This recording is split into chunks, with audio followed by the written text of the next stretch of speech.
Hey this is Rubel দিগন্ত। আজকে কথা বলবো আফরান নিশো এবং চঞ্চল অভিনীত দম সিনেমাটা নিয়ে। এখন আমার একটু কথা আছে, এই সিনেমাতে কি আফরান নিশো কাজ করছে ঠিক আছে, বাট কাজ করা কি ঠিক হচ্ছে? হয়তো আমার সাথে অনেকে দ্বিমত হবেন। দেখেন, আফরান নিশোর জার্নিটা প্রথমে হচ্ছে সুড়ঙ্গ, তারপর হচ্ছে দাগি। বাট আফরান নিশোর ভক্তরা কি চায়? আপনি যদি একটা ম্যাস অডিয়েন্সকে ক্যাপচার করতে চান অথবা ম্যাস অডিয়েন্সকে ধরে রাখতে চান, অথবা আপনার ভক্তরা আসলে যেই টাইপের সিনেমা চায় সেই টাইপের সিনেমা থেকে আপনি একটু দূরে সরে ক্লাসিক্যাল টাইপ অথবা এই যে সার্ভাইভাল টাইপ যেই ধরনের সিনেমা আসলে আপনি দম যুক্ত হয়েছে নতুনভাবে, এই সকল সিনেমা কি আদৌ আপনার ভক্তরা চায় কি না? নাকি আপনি আসলে ক্যারেক্টারগুলোকে খুব বেশি ভালোবাসেন বা ভালোবাসতে শুরু করেছেন এই টাইপের ক্যারেক্টারগুলোকে, সেই জন্য এই ধরনের সিনেমাগুলোকে বারবার বেছে নিচ্ছেন? হ্যাঁ, অভিনয় সমৃদ্ধ একটা বিষয় থাকে, বাট দিন শেষে কিন্তু আপনার ভক্তরা আসলে কোন ধরনের সিনেমা চাইছে এইটা আপনাকে বুঝতে হবে। যদি আপনি সেটা বুঝতে পারেন তাহলে আপনি সাকসেসফুল, আর যদি বুঝতে না পারেন তাহলে আপনি অনেক ভালো ভালো সিনেমা করেও ভক্তদের মনে সেইভাবে ম্যাস অডিয়েন্স যেটা চায় সেই ম্যাস অডিয়েন্সের কাছে কিন্তু পৌঁছাতে পারবেন না। যেমন ধরেন কথা বলি, এই যে আপনি দাগি অথবা এই যে দম যে ধরনের সিনেমা হতে যাচ্ছে, সেইগুলো কি আসলে ম্যাস অডিয়েন্স বলতে আমি কাদেরকে বোঝাচ্ছি? তারা হচ্ছে গিয়ে সিঙ্গেল স্ক্রিনের যে অডিয়েন্স, যারা গরম ঘাম এগুলোকে পাত্তা না দিয়ে একটা জমজমাট একটা সিনেমা দেখার জন্য সিনেমা হলে যায় এবং একটা হই হুল্লোড়, চিৎকার, সিটি মারা এই ব্যাপারগুলো এনজয় করতে চায়। এদেরকে বলা হয় ম্যাস অডিয়েন্স। আর যারা সিনেপ্লেক্সে ভদ্রপল্লী থেকে একটা অ্যাসির বাতাস খেয়ে নরম গরম একটা ফিল নিয়ে ঘুমিয়ে ঘুমিয়ে সিনেমা দেখবে, কিছুটা ফিল নেবে, এই টাইপের যে অডিয়েন্সগুলো রয়েছে তাদের যদি আপনি মনোরঞ্জন করতে চান তাহলে বলবো you are right Afran Nisho.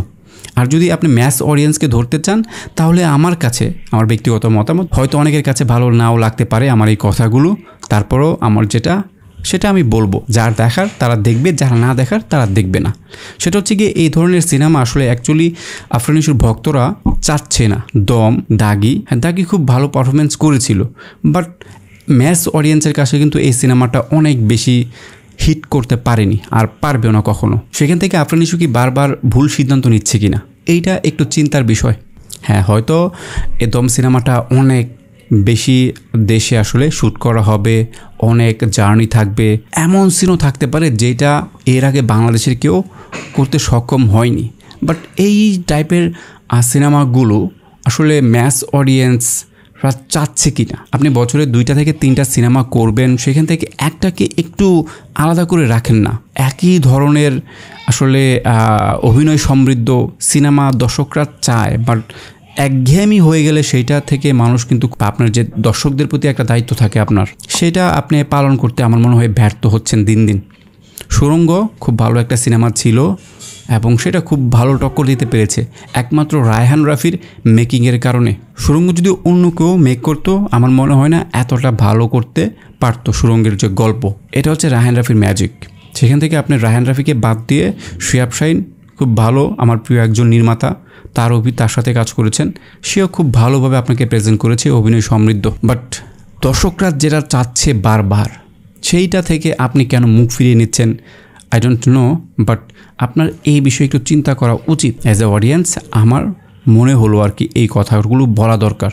সেই কারণে আমি বলছি একটা ক্যাচি ডায়লগ দরকার। যথেষ্ট ক্যাপাবিলিটি রয়েছে আপনি, কারণ আমি মরিচিকা দেখেছিলাম, খুব দারুণ লেগেছিল ওইটা। মরিচিকা আপনার পারফরমেন্সও খুব দারুণ ছিল, একটা গ্যাংস্টার ফিল, সেইগুলো যায় আপনার সাথে। আপনি ওই টাইপের সিনেমাতে এঙ্গেজ হলে মনে হয় দর্শকরা আরও বেশি আপনাকে গ্রহণ করবে এবং আপনার একটা ওয়াইড অডিয়েন্স আরও বেশি সৃষ্টি হবে। তো সেখান থেকে আপনাদের কার কি মতামত অবশ্যই কমেন্টস করে জানাবেন। দম সিনেমাতে আফরান নিশোর কাজ করা ঠিক হচ্ছে কিনা। ধন্যবাদ সবাইকে ভিডিওটি দেখার জন্য।